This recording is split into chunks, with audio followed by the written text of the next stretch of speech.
आज शनिवार 13 जानेवारी आपण आता ज्ञानेश्वरीचा विशेष भाग पाहतो आहोत. 17वा अध्याय श्रद्धात्रय विभाग योग.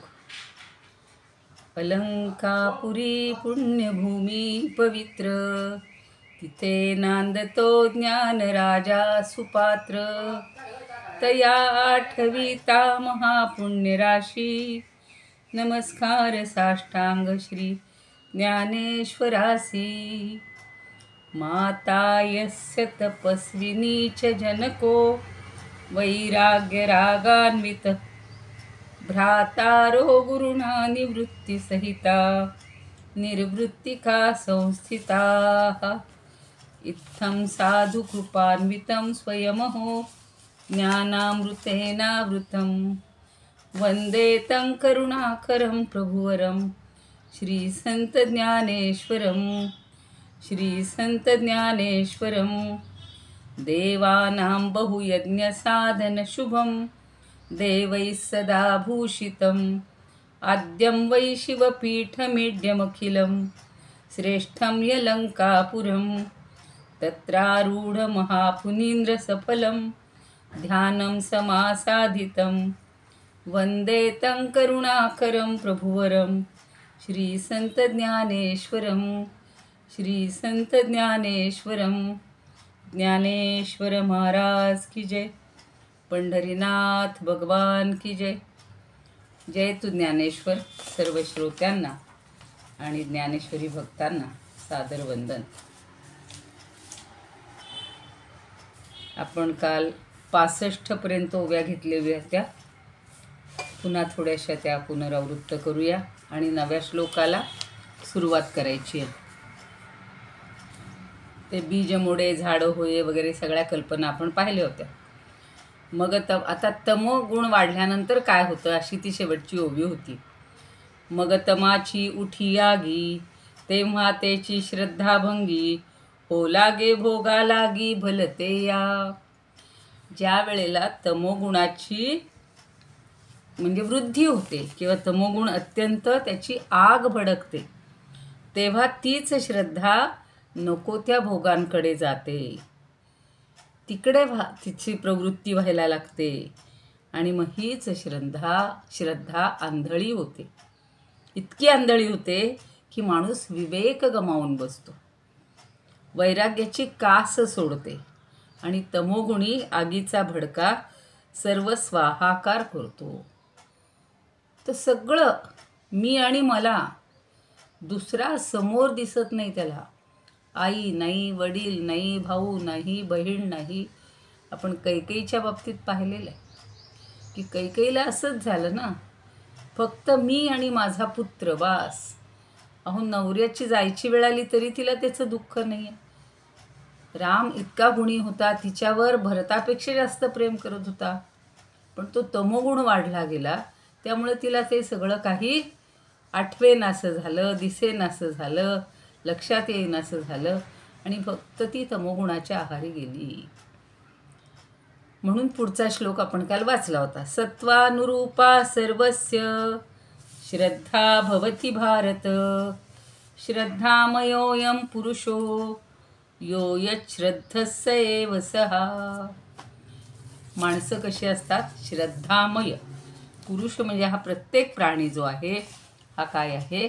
श्रद्धेनं युक्त असतो. श्रद्धेच्या जोरावर तो सगळं करत असतो आणि म्हणून श्रद्धामयोऽयं पुरुषः असं म्हटलेलं आहे. तो काय करतो? श्रद्धामयोऽयं पुरुषः यो यच्छ्रद्धः. यो म्हणजे यहा म्हणजे जो. यच्छ्रद्धः, यत् श्रद्धः, यच्छ्रद्धः म्हणजे ज्याची जशी श्रद्धा असते. स एव सहा, तो स्वतःसुद्धा तोच असतो. म्हणजे स्वतःही तोच असतो, त्या श्रद्धेनेही तो युक्तच असतो. आणि आधी सांगितलं की हे भारत म्हणजे हे भारता, हे अर्जुना, सर्वस्य श्रद्धा सत्वानुरूप. सगळ्यांच्या श्रद्धा आहेत या सत्व म्हणजे अंतःकरण. अंतःकरणात आपल्या जसा भाव असेल ना त्याला अनुसरून आपली श्रद्धा असते. बघा बाहेर किती गोंधळ चाललाय, लोक काहीही वाईट वागतायत, पण आपल्या मनामध्ये जर सत्वगुण असेल, आपलं अंतःकरण जर सत्वानी युक्त असेल, अंतःकरणाला आपल्या ते काही रुचत नसेल, तर आपण काय म्हणतो, घालू देत गोंधळ, त्यांना काय घालायचं, तो आपण आपलं शांत देवापुढं बसावं, आपलं आपलं मनन करावं, चिंतन करावं, सत्कार्य करावं, कोणाच्या उपयोगी पडावं, हे सगळं आपण ठरवत असतो. म्हणून सत्वानुरूपो भवती असं म्हणलेलं आहे. म्हणजे अंतःकरणाच्या भावानुसार त्याची श्रद्धा असते. आणि अयम पुरुष हा श्रद्धामय, हा पुरुष जो आहे हा श्रद्धामय आहे, श्रद्धेनं युक्त आहे. आणि म्हणून त्याची जशी श्रद्धा असते तसाच तो असतो.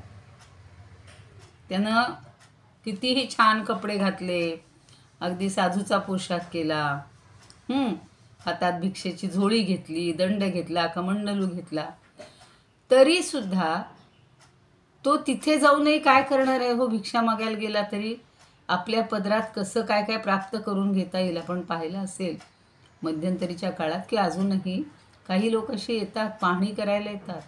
मग कोणी म्हणतात आम्ही भविष्य सांगतो, आणि काहीतरी दारावर काही तोरण बिरण दिसलं की लगेच त्याच्यावरनं सुतावरनं स्वर्ग गाठतात आणि फसवतात. म्हणजे तमोगुण.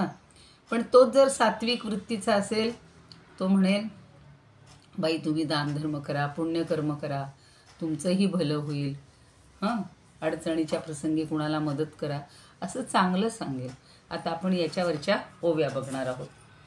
सत्वानुरूपा सर्वस्य श्रद्धा भवति भारत, श्रद्धामयोऽयं पुरुषो यो यच्छ्रद्धस्यैव सः. आणि ही श्रद्धा कशामुळे उत्पन्न झालेली असते, तर पूर्वीच्या संस्कारानुसार.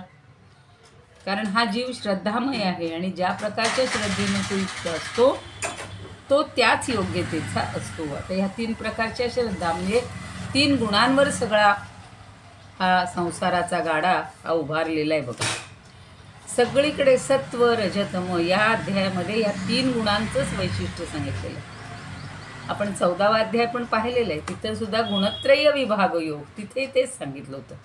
पण याच्यामध्ये त्याच्यापेक्षा अजून पुढच्या कृती काय काय कसं घडतं हे खूप छान सांगितलं. म्हणजे आपल्याला प्रत्येक कर्म करताना या अध्यायातल्या त्या श्लोकाचा आधार घेऊन तसं वागावंसं वाटतं, इतका हा अध्याय महत्त्वाचा. एवं सत्वरजतमा वेगळी श्रद्धा सुवर्मा, नाही गा जीव ग्रामा माझी यया. ही ओवी झाली होती बहुतेक, की या जीवरूपी ग्रामामध्ये, गावामध्ये, प्रत्येक प्राणीमात्रामध्ये म्हणजेच या जीवलोकामध्ये सत्व रज आणि तम या 3 गुणांव्यतिरिक्त वेगळी श्रद्धा तुला आढळणार नाही. म्हणून ही श्रद्धा स्वाभाविक असे पैत्रिगुणात्मक रजस्तम सात्विक भेदी इही. आणि म्हणून तुला सांगतोय, काय सांगतोय, की सत्व रज आणि तम या 3 गुणभेदांमुळे ही श्रद्धा कशी झालेली आहे, त्रिगुणात्मक झालेली आहे. आता पाण्याचा गुण सांगतात ज्ञानदेवांना, भरपूर दृष्टांत उदाहरणं व्यवहारातली आणि आपल्याला पटतील अशी द्यायला आवडतं, पटवून देतात ते आपल्याला. जैसे जीवनची उदक परिविशी होय मारक, कामिरया माझी तीख उसी गोड. या ओवीपर्यंत आपण आलो, की ज्याप्रमाणे पाणी कसं आहे हो, तर पाणी हेच जीवन आहे. काल मी सांगितलं होतं पण, की अगदी पाणी थोडं 1 अर्धा तास जरी मिळालं नाही, आपल्याला आलंच नाही, घरात पाणीच नाही, किंवा जिथे कुठे जाऊ तिथे पाणीच नसेल, तर काय आपली माशासारखी तडफड होते, चंचल होतं मन. त्यावेळेला शांत बसावं, असा शीतकारी हे प्राणायाम करावेत, पण माणूस तसा करत नाही. किंवा निदान डोळे मिटून देवाचं ध्यान करावं. ते काहीतरी योजना घडलेली असते, ते होईल आपल्याला, पण तेवढा दम नसतो. आणि म्हणून त्यांनी सांगितले की जैसे जीवनाची उदक परिविशी होय मारक. पण इतकं ग्लासभर पाणी दिलं हो, छान अगदी आपण तहानलेले आहोत, आणि त्याच्यात जाता जाता 1 थेंब, अगदी एवढासा कण जर त्यात विषाचा टाकला तर काय होईल, ते पाणी तारक होईल का? नाही, ते मारक होईल, घातक होईल. तसंच अजून एक उदाहरण दिलेलं आहे की का मिरया माझी तीख. मिऱ्यामध्ये पाणी हे अतिशय तिखट होतं. मिऱ्याची पूड थोडीशी घाला, आपण घालतो की नाही सॉसमध्ये, आणि कशामध्ये लोक घालतात, पापडात मिरे लागतात. तर ती मिऱ्यामध्ये तेच पाणी अतिशय तिखट होतं. म्हणजे म्हणून एक छान आहे बघा म्हण अशी, आपण नेहमी लहानपणापासून, पाणी तेरा रंग कैसा जिसमें मिलावे वैसा. पाण्यात जसं जे मिसळू तसा त्याचा रंग पण होतो, त्याचं रूपही होतं आणि त्याची चवही होते. म्हणून ही 2 उदाहरणं 3 दिली की इथे कणभर विष मिसळलं तर ते मारक ठरते, मिऱ्याचा एवढासा कण मिसळला तर ते तिखट होते, आणि उसी गोड. आणि उसामध्ये तेच पाणी काय आहे, उसाचा रस तर आता काय परवाणी आहे, काय म्हणतात, महाशिवरात्रीपासून प्यावं असा नियम आहे. पण कधीच उसाच्या रसाची गुऱ्हाळं लागली आणि लोक अगदी तिकडे संध्याकाळ होऊ उन्हाच्या वेळेला फिरताना पाण्याने अगदी नको नको झालं, व्याकुळ झालो की आपल्या उसाचा रस प्यायचा, कारण का तो गोड असतो. उसी गोड, किती छान सांगितलं बघा. म्हणजे तेच पाणी उसामध्ये गोड होतं, तेच पाणी मिऱ्यामध्ये तिखट होतं, आणि तेच पाणी विषामध्ये मारक ठरतं. तैसा बहुवसे तमे जो सदाची होय निमे, तेथ श्रद्धा परिणमे तेची होऊनी. त्याप्रमाणे जेव्हा तमोगुणाचं वर्चस्व होतंय ना, ते अतिशय तो वाढला की काय होतं हो, तेथ श्रद्धा परिणमे तेची होऊनी. मग पुन्हा पुन्हा आपल्याला पुन्हा जन्म, पुन्हा मरण, हे सगळं चालू राहतं. म्हणजे जन्ममृत्यूच्या साखळीत मनुष्य अडकतो आणि त्याची श्रद्धा ही तमोगुणातच परिणत होते.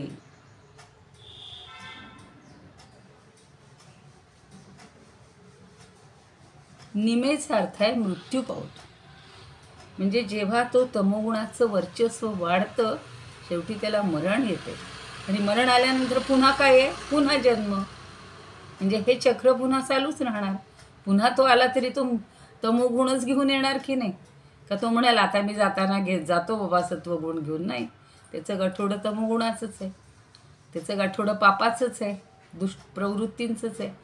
तेच सगळं तो पुन्हा घेऊन येणार. म्हणून हे दुष्टचक्र थांबायला पाहिजे. तेथ श्रद्धा परिणमे तेची होऊनी. परिणमे म्हणजे त्याच्यात परिणत होते, त्याच्यात रूपांतर होतं. कशामध्ये? त्याच श्रद्धेमध्ये. मग काजळा आणि मसी न दिसे विवंचना जैसी, तेवी श्रद्धा तामसी सिनी नाही. आता अजून एक उदाहरण देतात की काजळ म्हणजे काळभोर काजळ असतं की नाही. अगदी घरात लहान मूल जन्माला आलं की त्या बाळंतिणीला आणि त्या बाळाला घरात अशी ती तुपाची वात करून त्याच्यावरती काजळी साठवून असं छान तुपात खलून कापूर वगैरे घालून काजळ केलं जातं. पण ते काळभोर असतं. आणि शाई पुन्हा म्हणलेलं आहे. मसी म्हणजे शाई.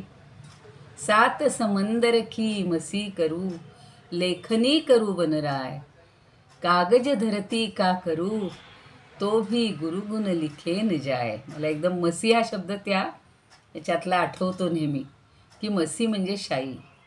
7 समुद्रांची जरी शाई केली, लेखनी करू सब बनराय. अहो, सगळ्या जगातल्या विश्वातल्या वृक्षांची जोडून जोडून जोडून एक लेखणी केली, आणि कागज धरती का करू. हा सगळा कागद पूर्ण धरती एवढा जरी केला तरीसुद्धा गुरूंचे गुण लिहिले जात नाहीत. इतका गुरु श्रेष्ठ आहे. तर इथं काय म्हटलंय की काळे भोर काजळ, काळी भोर शाई त्यात, जसा रंगाचा भेद दिसत नाही. मग काजळ काय आणि शाई काय? दोन्हीचा रंग एकच असतो. त्यातला फरक कुणाला जाणवतो का? नाही. लहान मुलंसुद्धा म्हणतं हा काला रंग आहे, हे काळं आहे. म्हणजे लहानांना सुद्धा जो विवेक आहे, समजते, ते आपल्याला समजायला पाहिजे. जाणवत नाही. मग तशीच ही तामसी श्रद्धा तमोगुणाहून वेगळी नसते. तेवी श्रद्धा तामसी सिनी नाही. सिनी म्हणजे वेगळी. तमोगुणच सगळे. आता तमोगुणाची वैशिष्ट्ये आपण 14व्यातही काही पाहिली, आता इथंही पाहणार आहोत. आता पुढं सांगणार राजसीचं. बरं, याच्यावरच्या तेवढ्या ओव्या घेऊयात.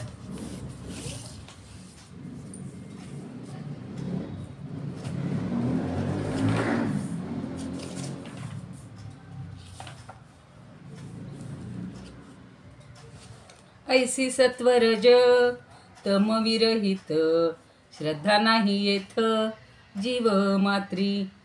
म्हणून स्वभावे सत्वरजाधिक, त्रिगुणी ही देख नटे कैसी. उदकते जैसे स्वभावता जाण, होतसे कारण जीवनासी. म्हणून याला जीवन ऐसे नाव असे म्हटलेलं आहे की नाही. परिविषा माझी जाता मिसळून, घातासी कारण तेची होय. म्हणून काय म्हणतात बघा, की जेवण तुम्ही एक वेळ कुठेही घ्या, पण पाणी मात्र जपून जिथलं योग्य असेल असंच पाणी प्यायला पाहिजे. म्हणून हल्ली सगळेजण आपल्याबरोबर आपलं पाणी बरोबर आणतात. कुठेही जेवणाच्या पंक्ती असू काही असू, ते जेवा फूड इन्फेक्शन पण होऊ शकतं, पण पाणी मात्र जपायला पाहिजे, कारण पाणी हे जीवन आहे. परिविषा माझी जाता मिसळून, घातासी कारण तेची होय. तेची मिर्या माझी होतसे तिखट, सर्वथा स्वादिष्ट उसा माझी. तैसी तमोगुणी जीवाची अठाई, श्रद्धा तीही होई तमोमय. ज्यापरी काजळ आणि शाई देख, सर्वथा ती एक धनंजया. तैसी तामसी ती श्रद्धा नाही भिन्न, तमोगुणाहून जाण ऐसे. आता रजोगुणाच्या पाहिच्या तोव्या. तैसीच राजसी जीवी, तैसीच राजसी जीवी, रजोमय जाणावी. सात्विकी आघवी सत्वाचीच. क्रम खालून वरपर्यंत चाललेला आहे. वरून खाली उतरायचं नाही आहे आपल्याला. तमातून रजाकडे आणि रजातून सत्वाकडे जायचे. म्हणून तशीच राजसाची सुद्धा, रजोगुणी जीवांमध्ये सुद्धा राजसरूप श्रद्धा असते. जीव म्हणजे माणसांमध्ये, त्यांच्या जीवामध्ये. रजोगुणी जेवढे जीव आहेत, म्हणजे प्राणी मात्र सगळे, त्यांच्यामध्येही राजस श्रद्धाच असते. रजोमय जाणावी, सात्विकी आघवी सत्वाचीच. आणि सत्वगुणां संपन्न असा जो भाग्यवान जीव असेल, त्याच्यामधली श्रद्धा ही सात्विकच असते. आणि शिवाय पवित्र असते, शुद्ध असते. सत्व म्हणलं की सगळं शुद्ध पवित्र. म्हणून गंगा नदी बघा शुभ्र आहे. सत्व सगळं तिच्यामध्ये पवित्र आहे. त्या गंगेचं मागे मी सांगितलं होतं का नाही माहिती नाही, पण गंगेला वाटत असतं बरं का, सहज एकदम आठवलं की सज्जनांची संगत कशी महत्त्वाची आहे. त्याच्यावरनं तो गंगेचा एक उल्लेख आला की गंगा बिचारी आहे पवित्र, पण सगळ्या प्रकारचे लोक तिथे येतात आणि तिच्या जलामध्ये स्नान करतात आणि तिला अपवित्र करून टाकतात. एके दिवशी नारद मुनी गंगेपासून जात होते, जवळून जात होते. नारायण नारायण नारायण नारायण वीणा वाजवत चाललेले. गंगेला खूप आनंद होतो की आता नारद मुनी आलेले, त्रिकालदर्शी आहेत आणि आता ते येतील, माझ्यामध्ये स्नान करतील आणि मला पवित्र करतील. पण ते चालले ना कडेनं काठाकाठानं तसेच निघून चालले. गंगेला राहवत नाही. गंगा म्हणते, अहो नारद मुनी महाशय महोदय, अहो या ना, आपलं स्वागत आहे, माझ्यामध्ये स्नान करा. तर ते काय म्हणतात, आम्ही नामगंगेमध्ये रोजच नाहतो, आम्हाला गंगेमध्ये न्हायची गरजच नाही आहे, आमची नामगंगाच महत्त्वाची आहे. म्हणजे नामस्मरणाची गंगा इतकी त्यांनी जपलेली आहे, स्वतःजवळ आहे, तर त्यांना काही गरजच नाही. ती म्हणते, तुम्हाला गरज नाही हो, मला गरज आहे. आमच्या इथे लाखो लोक रोज येतात, माझ्यामध्ये स्नान करतात आणि जे अपवित्र लोक आहेत, पातकी लोक आहेत, ते सगळे त्यांची पापं याच्यात धुवून म्हणजे सोडतात, त्यांची पापं यात मिसळली जातात. म्हणून तुमच्यासारखे सज्जन जर आले, श्रेष्ठ लोक आले, तर तुम्ही स्नान केल्यामुळं काय होईल, ती पातकं सगळी धुवून जातील आणि मी पुन्हा शुद्ध सत्वगुणी पवित्र राहील. मला तो किस्सा फार आवडतो. आणि अशी ते कुठल्याही नदीपासून जायचं म्हणलं की की हल्ली बघा त्या नद्यांमध्ये सुद्धा काय काय काय ब्रह्मांडाची घाण आणून टाकतात. सगळ्या गावचा सगळा काय केर कचरा त्या नद्यांमध्ये असतो. तर ही सगळी अपवित्र करण्याची गोष्ट आहे, पण मुळात ती पवित्र आहे. म्हणून त्यांनी म्हणलं की सात्विकी आघवी सत्वाचीच ऐसे निहास कळू जगडंबरू जगडंबरू निखळू श्रद्धेचाची केवळू होतला असे.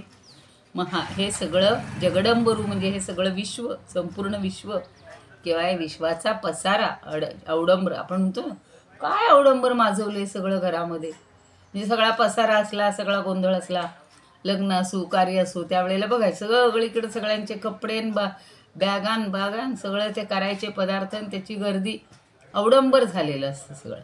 तसं हे जगडंबरू निखिलू, हा संपूर्ण, निखिलू म्हणजे संपूर्ण, या संपूर्ण विश्वाचा विस्तार काय आहे हो, तर श्रद्धेचाची केवळ श्रद्धेनंच घडलेला आहे. आणि ती श्रद्धा त्रिगुणाधिष्ठितच आहे. त्रिगुणावर आधारित अशी या श्रद्धेचाच हा सगळा विस्तार आहे. वोतला असे, आता वोतला असे म्हणलेलं आहे. वोतणं म्हणजे सोनं बनवायचं असेल, कुठलेही वस्तू बनवायच्या असतील, ज्या ज्या धातूच्या बनवायच्या त्याचा पहिला रस करतात आणि तो त्या आकारामध्ये ओततात. आता कारखान्यामध्ये बघा एका वेळेला लाखो हजारो वस्तू बाहेर पडतात एकाच आकाराच्या. कुंभार जसा एक एक मडकं बिचारा बनवत असतो, पण तो सुद्धा तो ओततच असतो सगळे त्या ह्याच्यावर मातीचा सगळा गारा करून. तर म्हणून इथे ओतला असे म्हटलेलं आहे त्यांनी, म्हणजे निर्माण करतो, घडलेला आहे, श्रद्धेनंच घडलेला आहे. पुढं म्हणतात तरी गुणत्रय वशे त्रिविधपणाचे लासे श्रद्धे जे उठिले असे ते ओळख तू. आता काय म्हणतात की हे त्रिविधपणाचे लासे, ह्या 3 गुणांमध्येच सगळे प्राणी मात्र त्रिविध श्रद्धेनं विभागलेले आहेत लासे.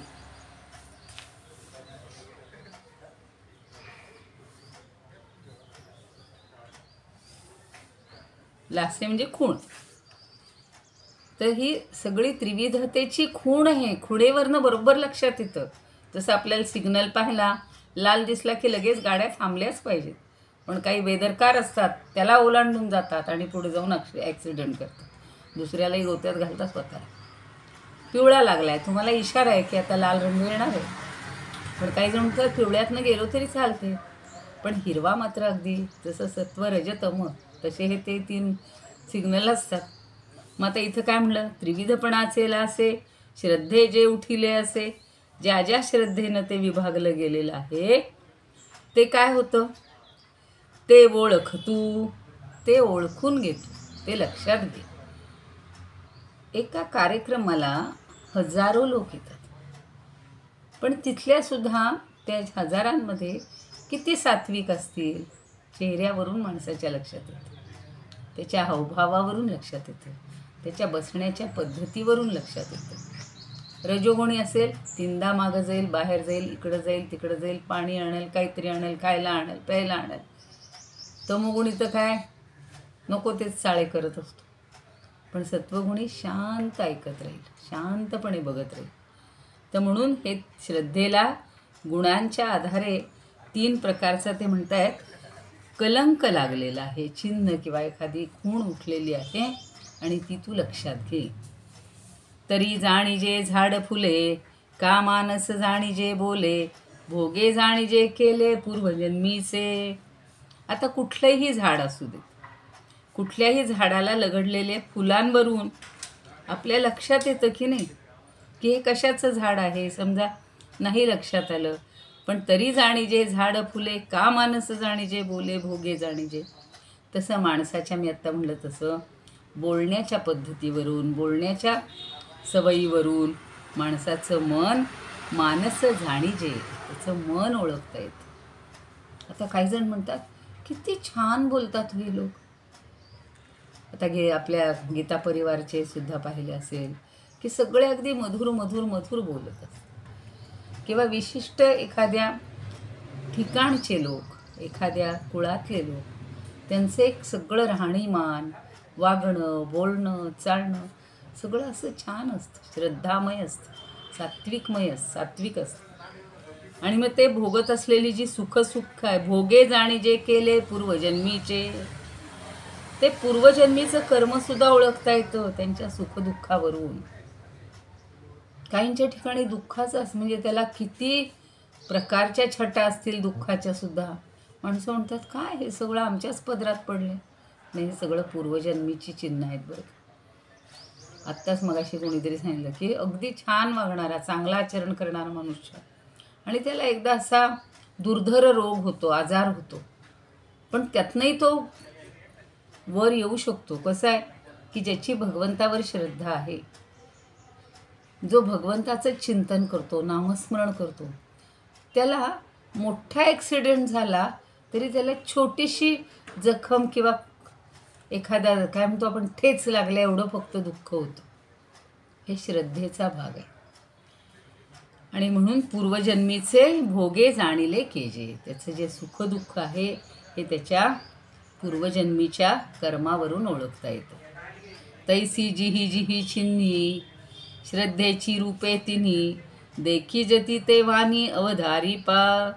त्याप्रमाणे, तैसी म्हणजे त्याप्रमाणे, जिही चिन्ही, जिही म्हणजे जी चिन्हे, श्रद्धेनी रूपे तिन्ही, तर या श्रद्धेची सगळी त्रिगुणात्मक जी चिन्ह आहेत ती देखी जती, ती दिसतात, प्रगट होतात, ते वाणी, ती लक्षात पण येतात.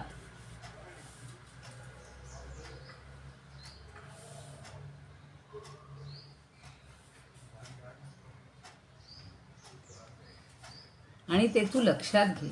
वाणी म्हणजे ते तू लक्षात घे.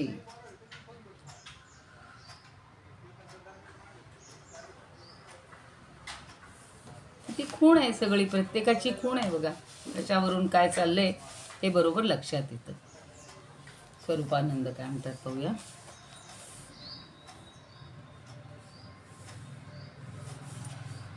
तेवी रजो गुणी जीव जरी होय, तरी रजोमय श्रद्धा त्याची. आणि होय कोणी सत्वगुणी साच, तेथे सत्वाचीच आघविती. ऐशा परी पार्था जग हे सकळ, ओतले केवळ श्रद्धेचेच. परीती ही श्रद्धा त्रिविध तू जाण, गुणत्रयाधीन प्राणी मात्री. बोलण्यावरून जाणू येते मन, तुला ते पाहून कळे झाड. आपण लगेच म्हणतो हे ना हे पपईचं झाड आहे, ते फुलावरनं कळतं. हे ना आंब्याचं झाड आहे, कारण मोहर आलेला असतो. पेरूची फुलं वेगळी, डाळिंबाची छान फुलं असतात बघा, त्याचा रंगही सुंदर असतो. असं प्रत्येकच म्हणजे फुलावरून, केळीचं फूल, केळफूल ज्यांनी कधी आयुष्यात पाहिलं नसेल, एवढं मोठं फळ कशाचं आहे म्हणतील, त्याच्यात बारीक बारीक बारीक केळांचे असतात. तर फुला ते पाहून कळे झाड, किंवा देखो निया सुख दुःख भोग, ओळखू ये चांग पूर्व कर्म. पूर्वीच्या जन्मातलं पाप पुण्य हे त्याच्या कर्मावरून, त्याच्या बोलण्यावरून सगळं लक्षात येतं. तैसी श्रद्धेची जी सत्वाधिक तिन्ही, रूपे ज्या चिन्ही जाणू येती. तिचं ऐक आता लक्षणे साचार, सांगू सविस्तर कुंती सुता. आता तुला सगळी लक्षणं सांगतो. हल्ली सगळ्याची लक्षणं आपल्याला आधी समजून घ्यायची असतात, आणि त्यावरून कोण कसा हे सगळं लक्षात येतं. सगळ्या प्रकारचे भेद सांगितलेत बघा. यज्ञाचे भेद सांगितलेत, आहाराचे सांगितलेत, कर्माचे सांगितलेले आहेत, स्वभावाचे सांगितलेले आहेत, दानाचे सांगितलेले आहेत. सगळे फरक आता ह्या तिन्हींचे किती सुंदर सांगितलेत बघा. खूप सुंदर आहे हा अध्याय. त्यातली फक्त आपण असं बघा, तुम्हाला जमेल तेव्हा कुणीतरी फक्त सत्वाचे असे आहार श्लोक सगळ्याचे त्याच्यावर फक्त हेडिंग द्या, आहार, सात्विक आहार, सात्विक यज्ञ, सात्विक दान, असं लिहून काढायचं. तामस राजस किंवा राजस तामस, म्हणजे आपल्याला लक्षात येईल.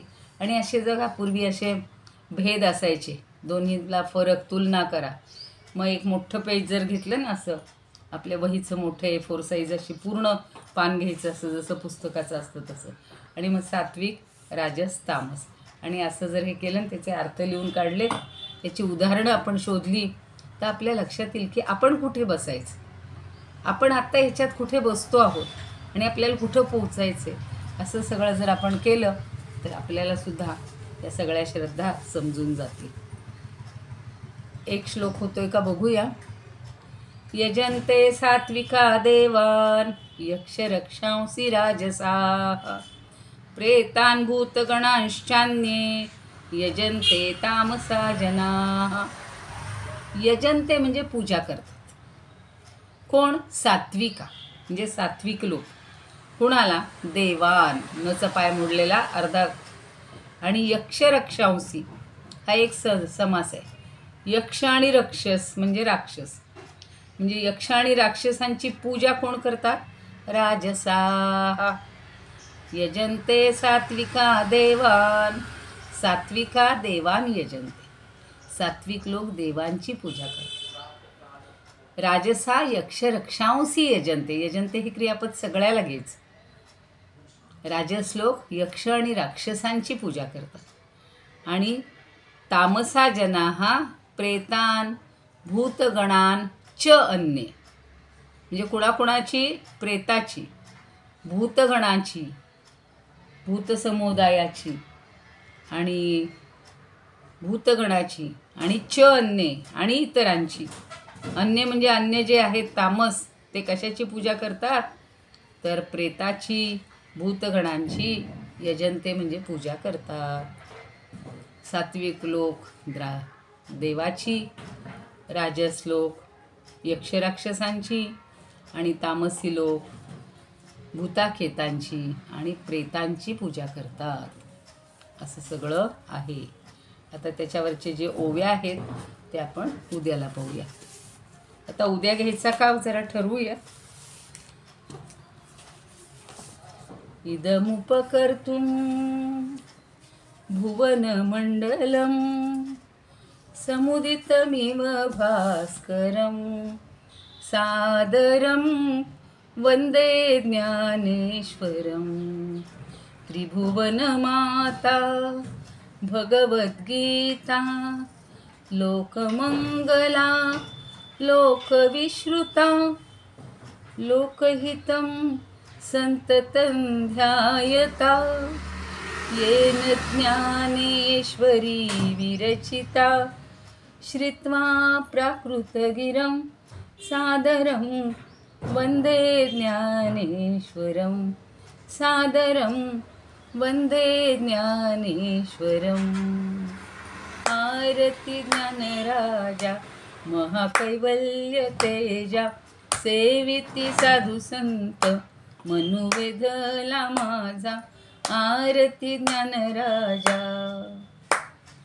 लोपले ज्ञान जगी हित नेणती कोणी.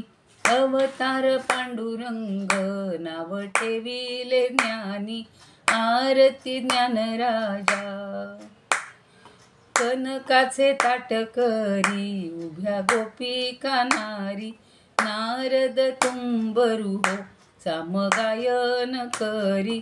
आरती ज्ञानराजा प्रगट गुह्य बोले विश्वब्रह्मची केले. राम जनार्दनी पायी मस्तक ठेविले. आरती ज्ञानराजा महाकैवल्य तेजा सेविती साधू संत मनुवेधला माझा. आरती ज्ञानराजा प्रगट गुह्य बोले विश्वब्रह्मची केले. राम जनार्दनी पायी मस्तक ठेविले. आरती ज्ञानराजा महाकैवल्य तेजा सेविती साधू संत मनुवेधला माझा. आरती ज्ञानराजा. ज्ञानेश्वर महाराज की जय.